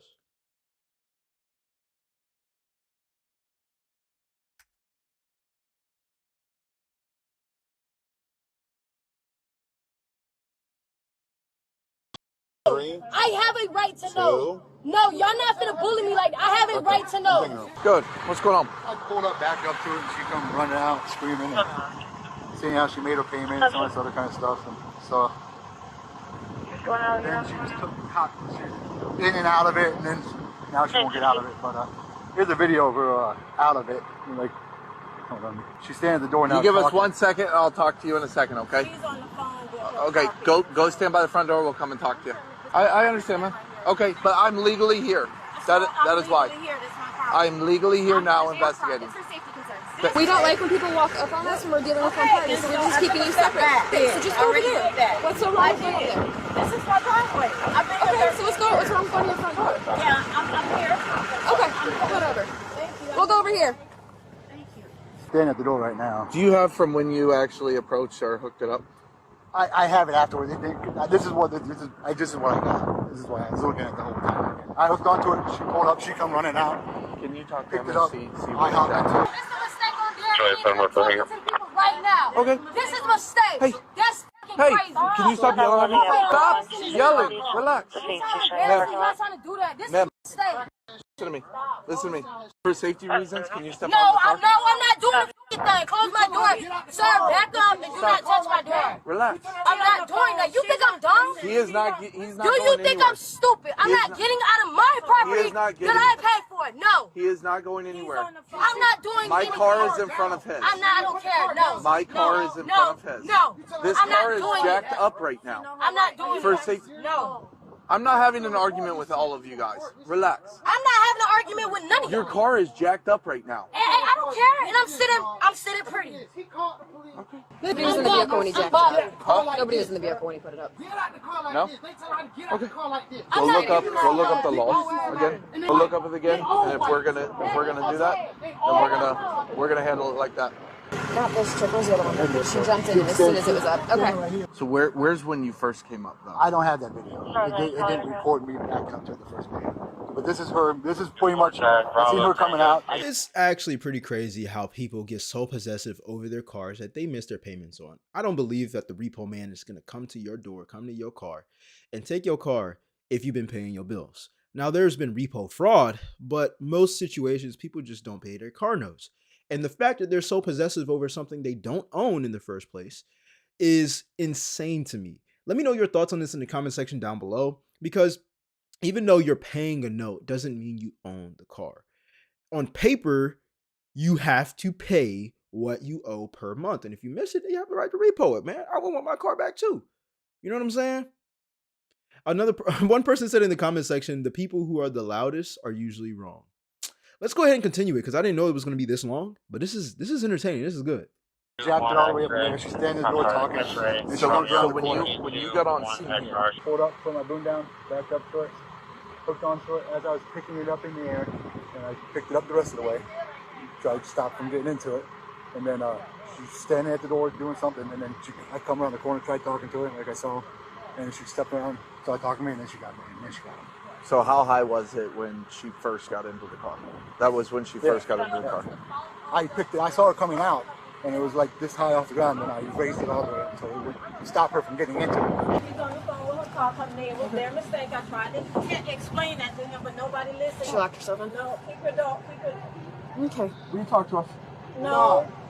I can't hear you. I'm not going to talk to you through. Roll down the window. You trying to open the door to let Roll down the window. Angel. If you want to figure out the situation, you're going to have a conversation with me. Will you stop? We're not talking to either one of you. I don't care. Is she an adult? Is she an adult? Is she an adult? Then stop. Relax.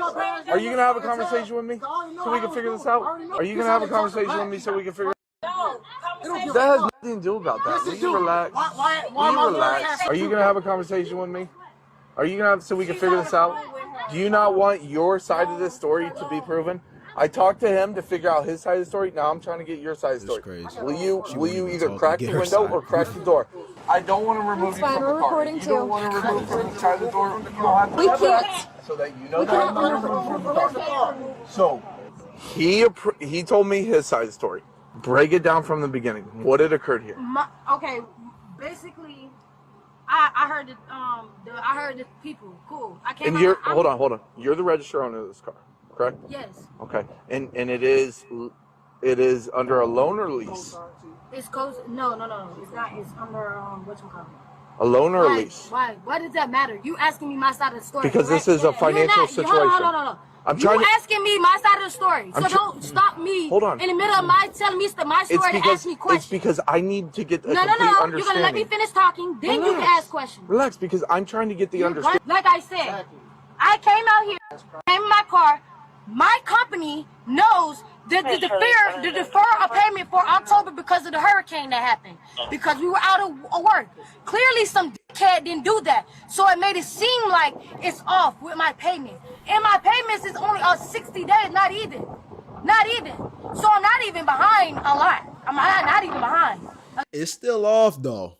It's still off though. And honestly, that's what you have a savings for.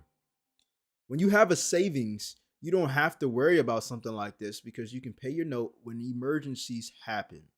Obviously, she didn't have a savings. They just told me pay 1 month. That's fine.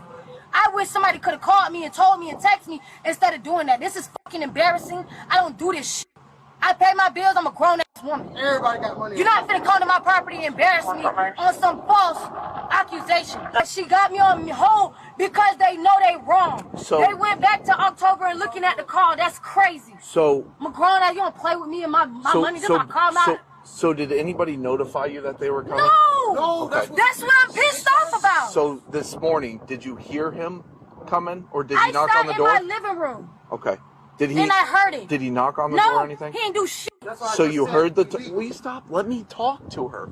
So you heard the tow truck coming. So where did you see the tow truck?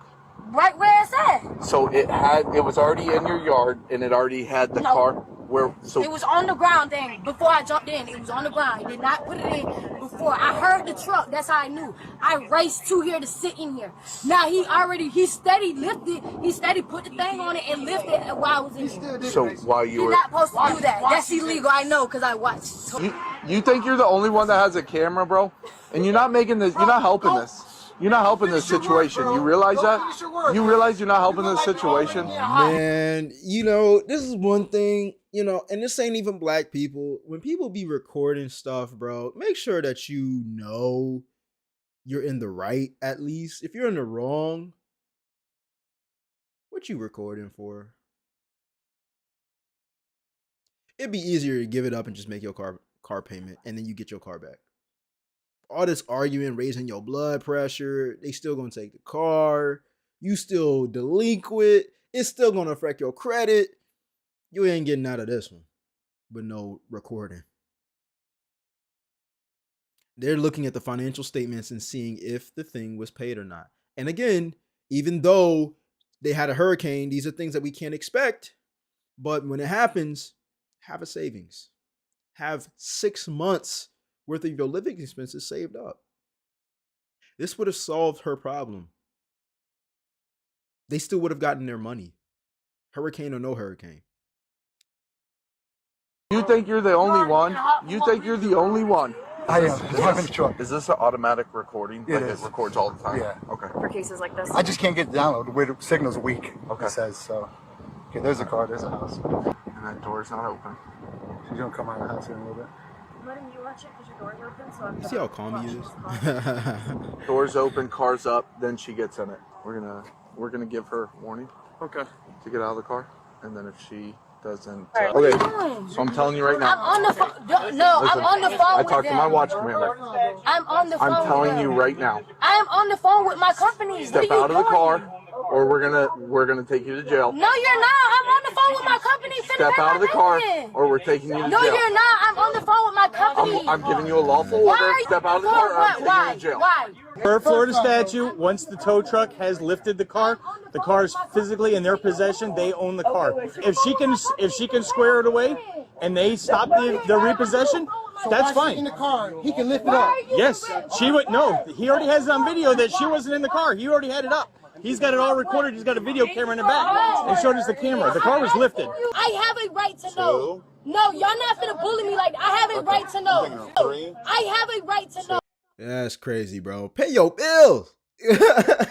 Like, what? If you like this type of content, make sure you leave a comment down below. Share your thoughts and subscribe.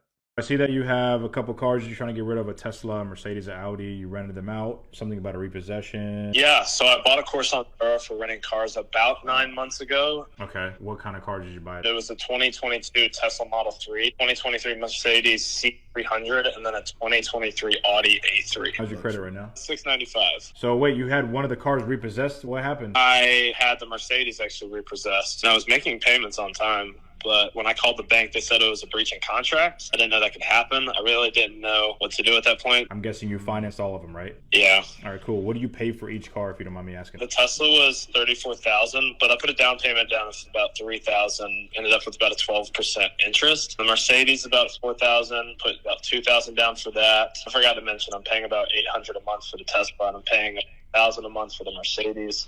And then Mercedes has the 11% interest. The Audi is about $33,000. Put about $1,000 down. Pay about $800 a month. About 14% interest with that one. $3,000 a month on all these cars. I know the Mercedes is repoed now, but did you make money? It's enough to cover the payments and a little bit more, but it is a lot of work. Was it worth it? I don't know. It's not ideal, if I'm being honest. You can get your car repossessed if you do rent out the car and explicitly states in the finance contract you can't rent it out or use it for Uber. Banks have definitely changed the rules now, so there's data aggregators that'll scan the internet and scan Turo and, you know, hire a car and all the other platforms. If they see the VIN number of that vehicle on the platform, then they'll go ahead and pick it up. It's just a risk thing for the bank. So you just want to sell them all? Yeah, pretty much. All right. So you probably have about $12,000 in negative equity. Do you have any money down to like get out of the vehicles? It would be around $6,000. That's not bad. So $6,000. How about this? If you just want to get rid of all of them, send me the VIN, send me pictures of the car, and what I can do is I can get back to you on each one. If we like it, you just pay the difference. You're gonna have to come out of pocket. Bro, this is crazy. He started a business going into debt. That's the first red flag right there. You're not able to buy the cars cash, so you borrow money in order to operate your business. You're already in the negative before you make your first dollar. And granted, you know, business can be that way. I mean, when you file your LLC, okay, you spent money and you haven't made a return. Maybe if you're a new business owner, but to take out an auto loan is insane. I mean, you're taking out tens and thousands of dollars. By the way, filing an LLC usually is free. But if you want to have a paid service, then it'd be a couple $100. But to take out 3 car loans is insane and depend on the market to pay them back in order for you to just make your money back for one before you make profit. You're not pulling profit till them cars are paid off, man, because you're already in the negative. This is insane. I thought about doing Turo years ago, but didn't know how car loans worked or anything like that. And I knew that I didn't have the money at the time in order for me to get a car to rent out. But this is insane. Let me know, do you know anybody who started a Turo business and ended up like this? How well is it going for them? Let me know your thoughts on this in the comment section down below as well. And subscribe if you like the content. You want me to go buy a car that you had repossessed from the auction and sell it back to you? Yeah, so, hello. Hey, Melissa, how are you? This is Yusuf, the car dealer from social media. I see that you have a couple cars you're trying to get rid of. All right, so my screen froze for some reason. Let me see if I can get it back popping.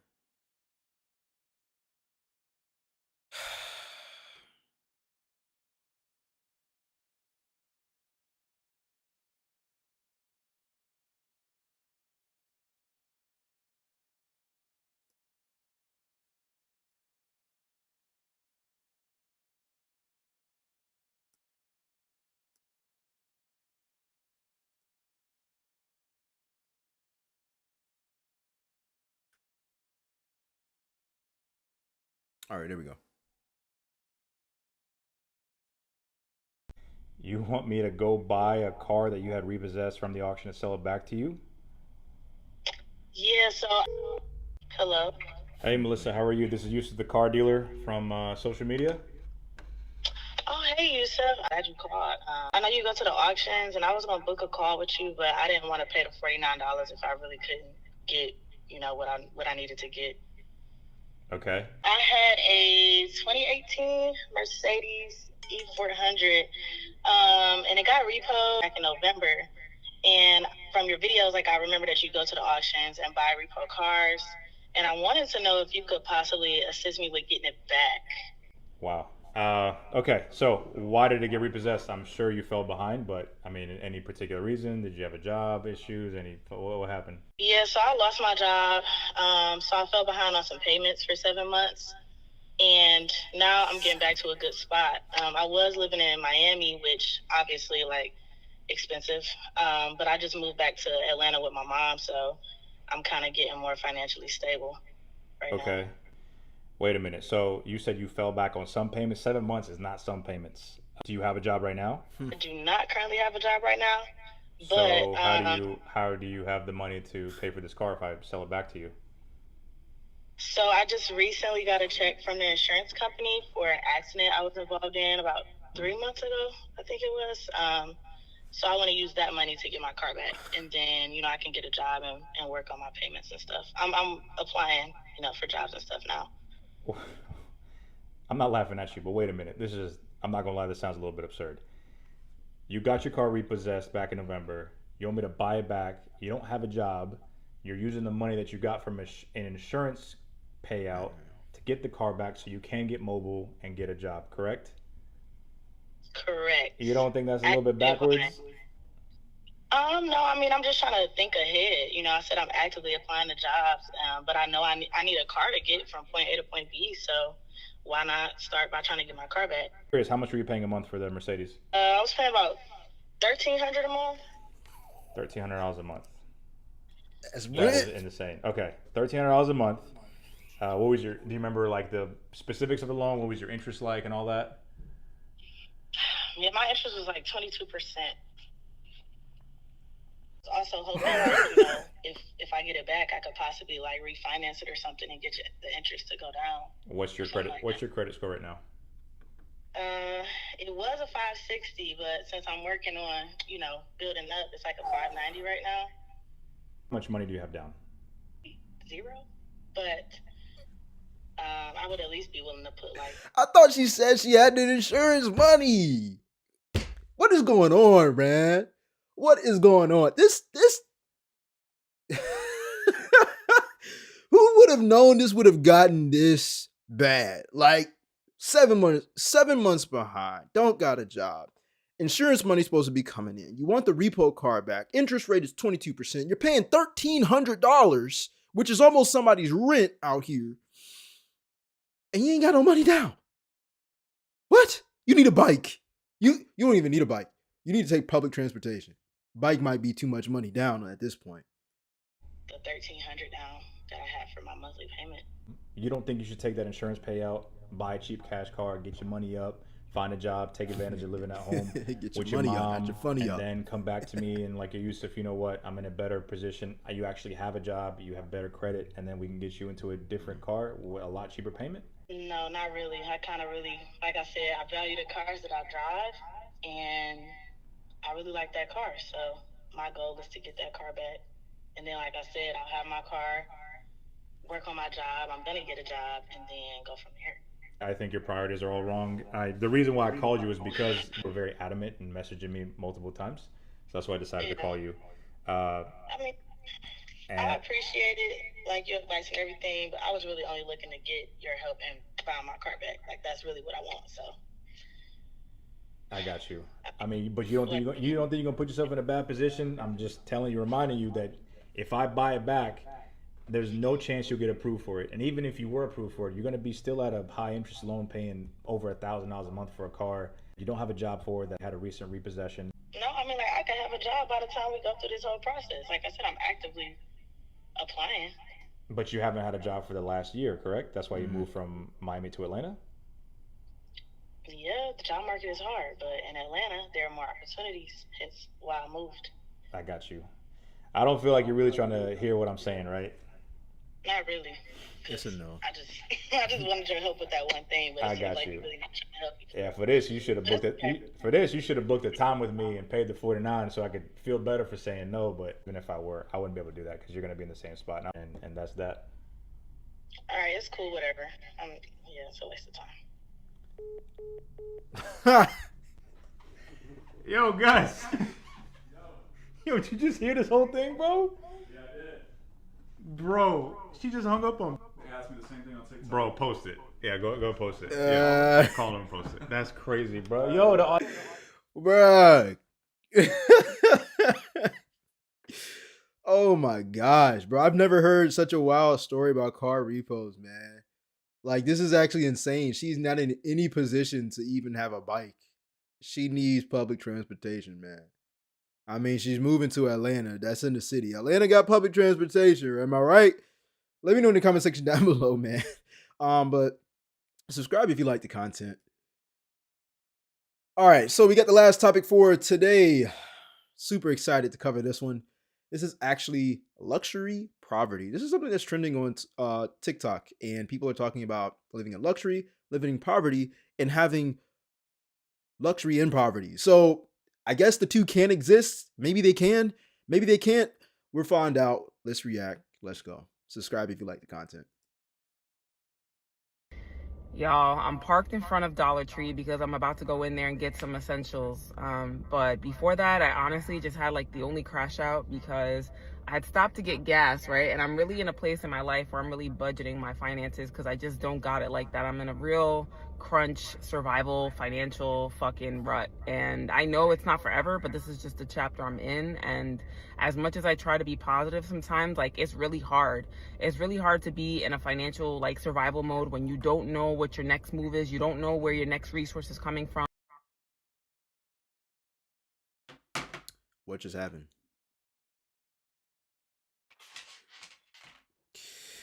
All right.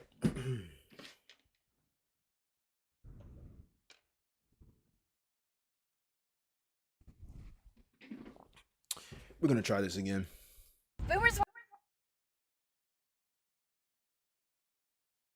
Get some essentials. Boomers want to know. Y'all, I'm parked in front of Dollar Tree because I'm about to go in there and get some essentials. But before that, I honestly just had like the only crash out because I had stopped to get gas, right? And I'm really in a place in my life where I'm really budgeting my finances because I just don't got it like that. I'm in a real crunch, survival, financial fucking rut. And I know it's not forever, but this is just the chapter I'm in. And as much as I try to be positive sometimes, like, it's really hard. It's really hard to be in a financial, like, survival mode when you don't know what your next move is. You don't know where your next resource is coming from because it fucking makes you hypervigilant. And like, when you're hypervigilant, like, you can't relax, your brain can't shut off, and you can't stop worrying, and that shit just drains all your energy. Like, having to worry all the time drains your energy. And I understand that, like, people are like, oh, pray, and don't get me wrong, I pray, but when I'm about to take a shit and I don't know when the next fucking slice of paper toilet is coming from, like, you know, that's real life 3D shit, you know what I'm saying? Like, and I feel like it's a really difficult place to be in. And so with that being said, I had $25 in like my Apple Cash card. And so I was like, all right, bet, I'm gonna go to the gas station, I'm gonna get $15 of gas, and then the rest, like, I'm gonna take to get like a little bit of essentials at Dollar Tree. And when I asked him for 15 regular, he had put gas in my car and it charged my whole shit. And I just stood there because, like, I'm not trying to crash out in front of this man, but I'm like, fuck. Like, I literally don't have anything else. Like, my regular account is negative. Like, fuck. I have no toilet tissue. I have no, like, I need stuff for the house. Like, I don't have water. Like, I don't, oh my God. So he was like, oh, like, it charges you temporarily, like, it's gonna refund you. So I literally drove off and I parked on this random street and I just cried. Like, I just cried. Like, I let it all out. Like, I couldn't even, it wasn't even one of those like boohoo cries. It was just like one of those silent cries where like the tears just come down and you're just like overwhelmed. You just shut down. And within a couple of minutes, like, I got $11 back. Thank God. And so with that being said, I'm about to go into the Dollar Tree and I'm about to get, you know, whatever essentials I can with that. But y'all, this is not okay. Like, this is not normal. And I share this not because I want to give a sob story, not because, you know, I'm asking for help or anything like that. Because honestly, I'm a person that has a very hard time receiving help, and that's not even like my gist. Oh man, so many issues. For one, I wonder like what happened to her income. A lot of people are going to complain about the economy and how things are highly priced, but make more money, have multiple streams of income. I've definitely been in her situation before, though, and I'm glad I experienced it at a young age in my 20s because I am never going back there again. I was an entrepreneur working online, making six figures, and then income just dropped because I didn't have sustainability. I didn't know how to continuously be visible in an audience to make sure that the product that I was selling was continuously bringing in income. Not only that, but I've been where I did run out of tissue paper, all right? And I literally had to use the public lobby of my apartment complex and use those rolls and take it back to my apartment. All right. It was that bad. Dollar Tree was the mall for me. But what I can say is her focusing on what she doesn't have isn't going to help the situation. You have to think about what you can be in as far as a situation. You have to change your habits. You have to ask yourself, what would a person who got out of this situation do? You can't think about where you're at. You have to think about where you would be and make decisions from there because she's definitely struggling. You can hear it in her story. You can see it in her face. You can hear it in her voice. Some people in the comments section, I'm going to bring it up right here, said, just got paid today. Bills hit and everything is gone. Now I have to survive off of less than $100 for the next 2 weeks. It's beyond exhausting. Your expenses are too high. If you have a consistently paying job and you only have $100, you're not getting paid enough and your expenses are too high. Very simple problem. Make more money, spend less, invest more. It's just to shine a light for other people that are going through this shit because I know that I'm not one of one. And it's not even like, oh, you can tell somebody like get a job. Most of the jobs right now, most of the jobs are not paying enough for you to cover rent, for you to cover bills, and for you to be able to live. You know what I'm saying? Like it's insane. And I don't know where anybody else lives, but I live in New Jersey. It's super fucking expensive on like the Northeast. Like it's the fact that other people live like this, because like I said, I know I'm not one of one. This shit is insane. And the fact that like it's only gonna get worse and this economy is only getting worse. Like, I understand, like I said, this is just a chapter. Like, I'm in my last year of grad school, so I know I'm gonna have a career next year. But the fact that like not many people are in my position and probably, you know, like have kids, have way more responsibilities than I do, and they have to live like this, it's fucking horrible. And it's depressing. And I think a big issue with like mental health and depression in this country is probably because people can't take care of themselves. And people know that. It makes you feel like a second class citizen. It makes you feel like shit. It makes you feel like a bad person. And it makes you feel like you're not enough. And that's a shitty feeling. And it just makes me sad. See, as humans, especially men, we feel great when we produce, when we're productive, right? So like, I believe that's something that's needed. You need to do something that actually is contributing to society. But I want to bring out a comment that I just read as well, right? And we hear her story, right? I definitely feel for her because I've been in a very similar situation as her.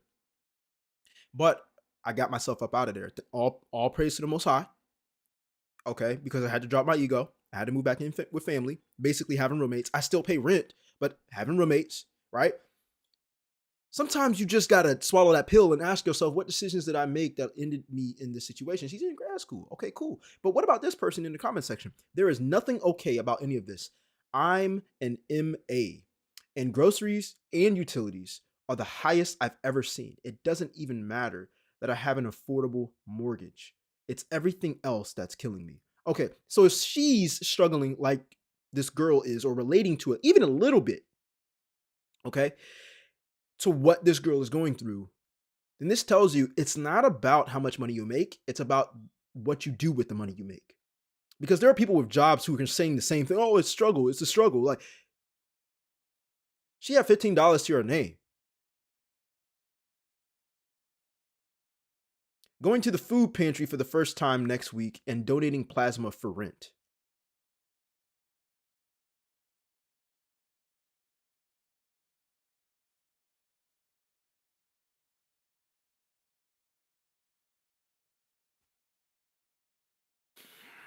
I even, like, look, I'm not picking at these people. I'm relating because I know what it's like to be in that position. I put myself in that position when I was struggling and didn't have no money to my name. I'm the one who left college. I'm the one who left my parents' house too early. They were warning me. You got to have a savings account. You got to have a consistent job. You got to have a backup plan. I'm thinking, a backup plan?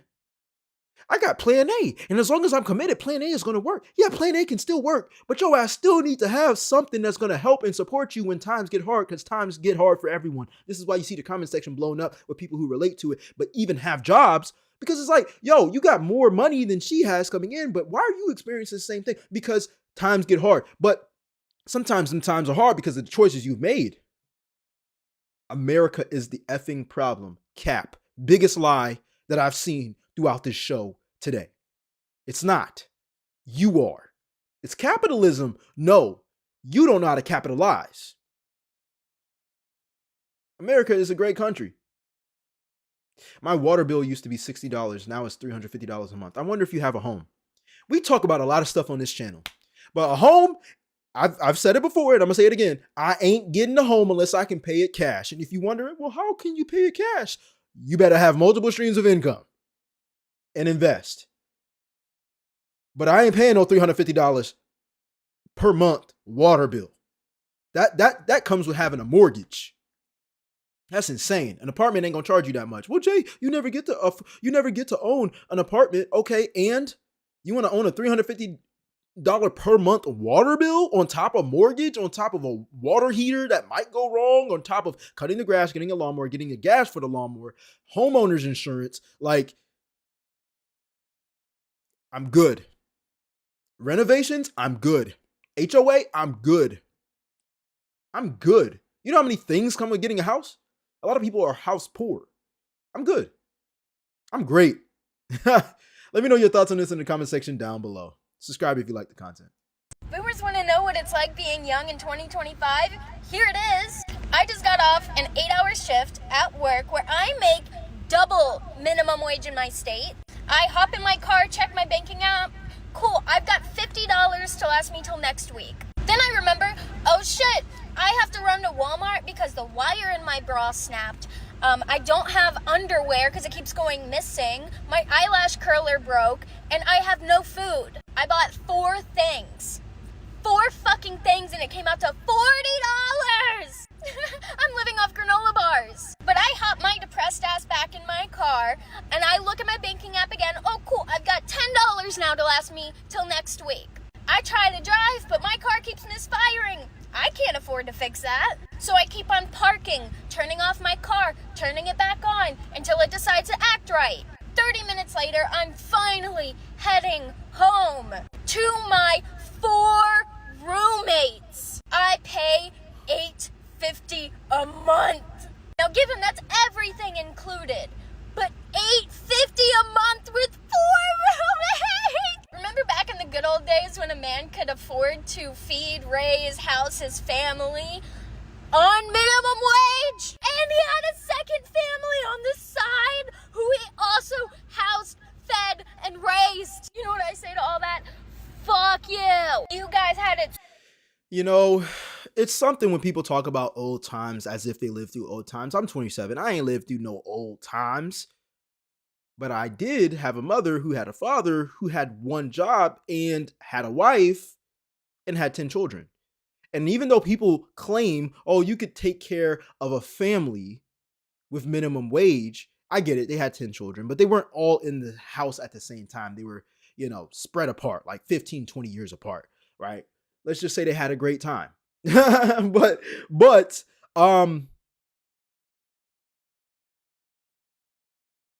just make more money. like it's not that deep. You just got to make more money. And sometimes it's not always depending on the 9 to 5. When are we going to understand as Americans, the 9 to 5 is something that you can rely on every 2 weeks, but it's not something you can rely on for the rest of your life. That's a bar. Why are we looking at a 9 to 5? You're only getting paid 9 to 5. What about your 5 to 9? What are you getting paid for now? How are you producing income? Because you're spending money around the clock, by the way. When you're at work, your electricity's running somehow, some way, because you got some things plugged in.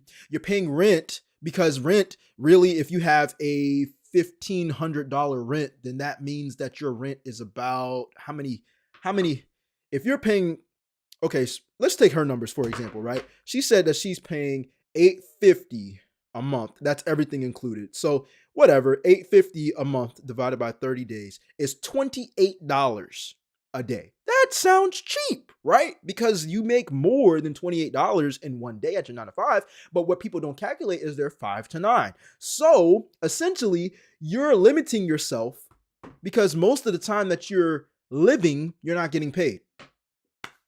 Bar. There's 8 hours that you work at work. What about the other, what is it? 16? 16? Is it 16? 8 hours? 16? 8, 24. Yeah, 16. What about the other 16? You got 2 times as much hours to yourself outside of your job, and you complain about the 8 hours that you get paid. That means you didn't have multiple streams of income. No if, and, or buts. $850 a month and having 4 roommates is not criminal. Somebody said that in the comment section down below. It's criminal, right? $850, you're still paying less than what other people pay at an apartment. You just need to make more money. You need to have multiple streams of income. People rely on these 9 to 5s like they're supposed to be the savior of their financial crisis, but it's not. They're just hiring for what they need you for, and they're saying, okay, that's it. Maybe we'll give you overtime, but that's it, and we still gonna take taxes. Have you ever noticed that when people are poor and fat, they'll have these... All right, so Boomers want to. let's go ahead and get this thing working again. I don't know why it freezes up, y'all. All right, here we go. Have you ever noticed that when people are poor and fat, they'll have these really strange body proportions? Like they'll be really big on top with these little skinny legs, or just in some way or another, they are just built horribly.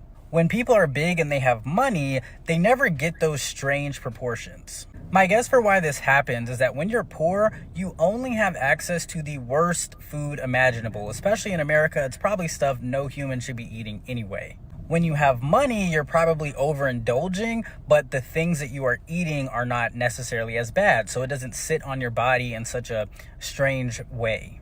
For example, in my industry, it's very common to do a business dinner at least once a week. And at these business dinners, you're ordering multiple of every item on the menu. But eating 3,000 calories worth of steak and Brussels sprouts is going to sit on your body much differently than eating 3,000 calories of McDonald's. All of this to say that the way that a person carries fat is usually a pretty good indicator of their socioeconomic status, at least to some degree. So if your back is humongous and you are trying to improve your life in some way, narrow the back down. Narrow the back down. That's a good place to start because it is excluding you from a lot of room. Bro, what? What? I don't know about all that. I've definitely seen odd-shaped people. Like, bruh, I don't think that has really too much to do about your finances. But let's read the comments. I thought this was pretty interesting to cover. I didn't know he was going to go that far. Largely genetic. Google high cortisol build. Lots of times there are underlying health issues from obesity that don't get resolved due to a lack of healthcare. Interesting. I call it the Walmart build. Now, I ain't too much into making fun of people's build just because I used to be an online fitness coach. So I'm like, yeah. I've just never heard of the correlation between like, 3,000 calories worth of steak and 3,000 calories versus like McDonald's or whatever. Like, sure, I can see that too, but there's also some other depending factors that probably change your size, your shape. Let me know your thoughts on this in the comment section down below. I mean, we're talking about poverty and luxury at the same time. I believe fast food is a luxury, even if it's McDonald's. Is it healthy? No. Is it the best choice? No. Do I eat there? No. But it is a luxury because you don't have to cook the food. Most people disagree with that, but I don't really care. I mean, if you don't have to cook the food and you get served in your car and you just eat, that's a luxury. You know what I'm saying? So, hey. Growing up, my mom was always saying that it's expensive to be poor, and the rich get richer and the poor get poorer. And I was reminded of that today because I was going through my bank statements and I had a charge in December for $12 and it was marked as monthly maintenance fee, but I'd never had that before and I haven't had it in the month since. So I chatted with like the little robot, whatever person on Bank of America, and I asked them, like, what's up with this $12 fee? And the lady looks into it and she's like, oh yeah, like, there's this monthly maintenance fee, but we waive it if you either have a deposit over this amount each month, your account balance is over this amount, or you're a preferred, like, member. And I'm thinking, and I'm realizing, like, that was the month when I was between serving full time and looking for my new job. So, like, I didn't have a paycheck or anything deposited. My account had gone below a certain level. But then I'm like, oh, wait, like, I'm a preferred rewards member, whatever it is. She's like, oh, yeah, like, we actually looked at your account when it got below this certain level and you're no longer preferred.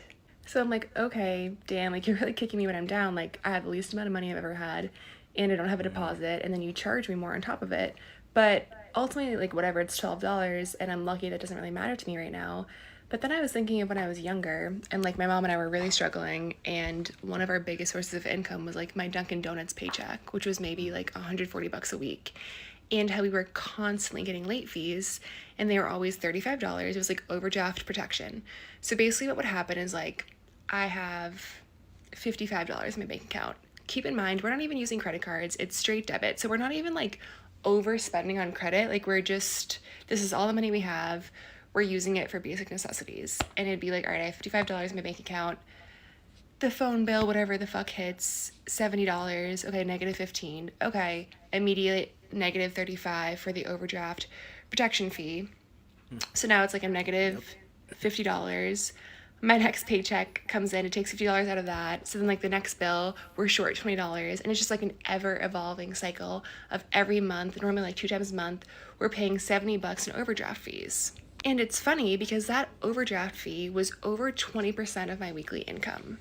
But to someone, Yeah. That's how it is when you don't have money.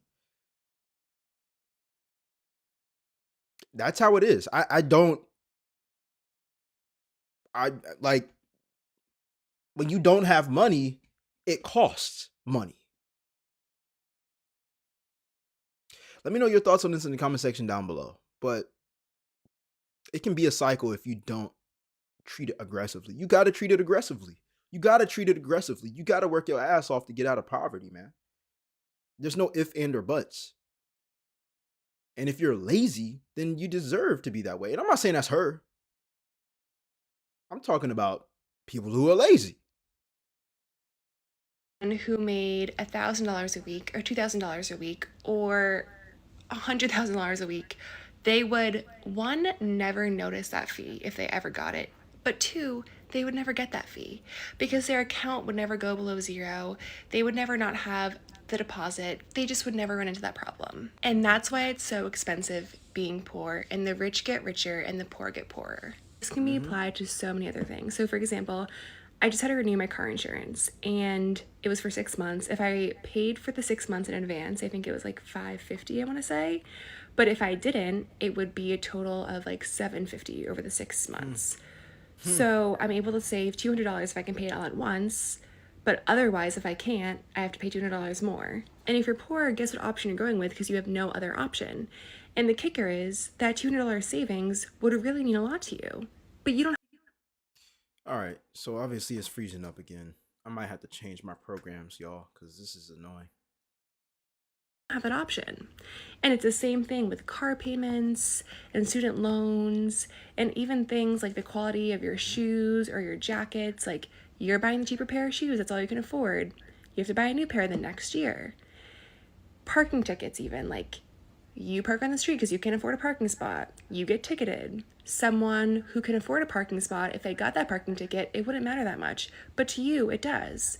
So you fight it in court, you have to take time off work. It compounds and it compounds, and it truly is crazy. It's the same thing we see nowadays with Trump and the Republicans, and how, like, the bottom 20, 40, 60% pays the most in taxes and the billionaires pay the least, even though the taxes that the poorest people pay hit them the hardest. It's such a big percentage of their income and actually matters because every $20 actually matters to poor people. And the rich people, they barely pay their share, and even if they paid what they were supposed to, they wouldn't even fucking notice.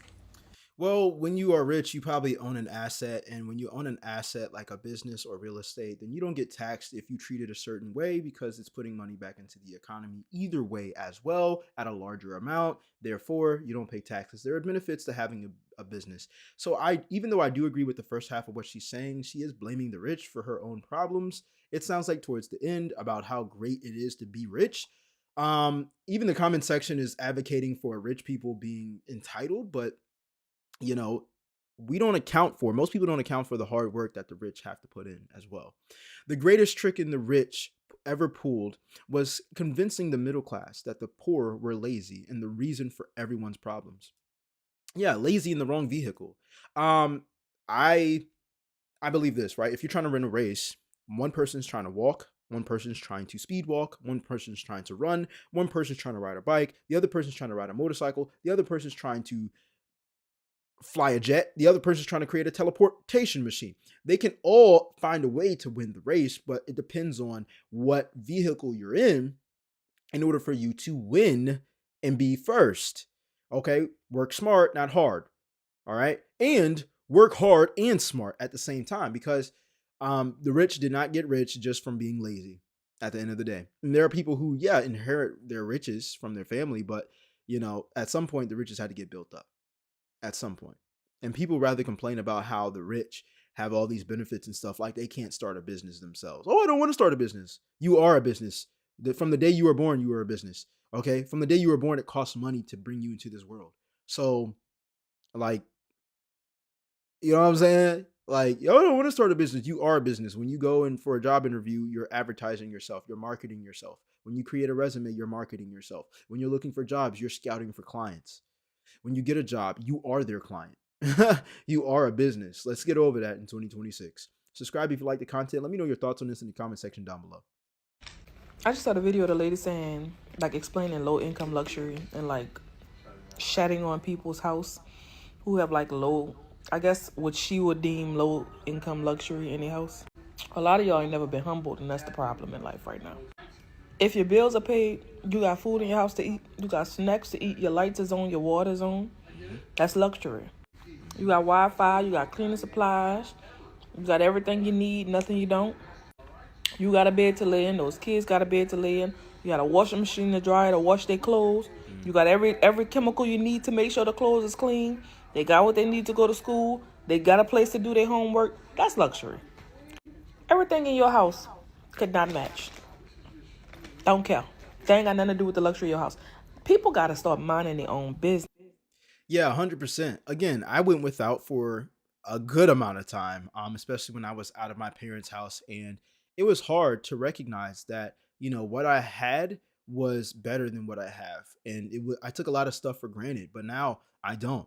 The food supply, toilet paper, being able to have a washing machine in home, because at my first apartment, I had to use a community washing machine and dryer. And it was so disgusting because people would put their dog stuff in there and it'd be dog hair and stuff. And so I got OCD. Like, I don't like that type of stuff. Like, I'm pretty sure a lot of people don't, but I'm just very particular about it. Like, yeah. Anyways, a lot of people don't recognize where they're at in life until they don't have, like she stated in the beginning of the video. And that's where I believe, like, we got to draw the line, because poverty isn't so much as also how much money you have, but your mindset as well. You can have money and still have a poor mindset. I remember being in a mentorship where this guy was talking about how much he was making in his business. It was like $7,000 a month, but he was afraid that he wouldn't continuously have money roll in and be able to pay his bills if he left his 9 to 5 after making, like, actually it was more than $7,000 a month. It was like $15,000 a month that he was making. And my mentors were talking to him on this Zoom call, and they were like, why are you afraid to leave? How much are you making at your job? Like $6,000. How much you making at your business? Like 15 grand. Okay. And why are you nervous? Because he was raised in poverty. And they were like, how much money you got saved up? This guy said 100 grand. Now, granted, people can find a way to blow 100 grand, but you knew by, like, the tone of his voice, he wasn't looking to blow anything close to that. You know what I'm saying? So we all look confused. My mentors were like, listen, treat yourself out to something. Don't go to Shein and buy a new outfit.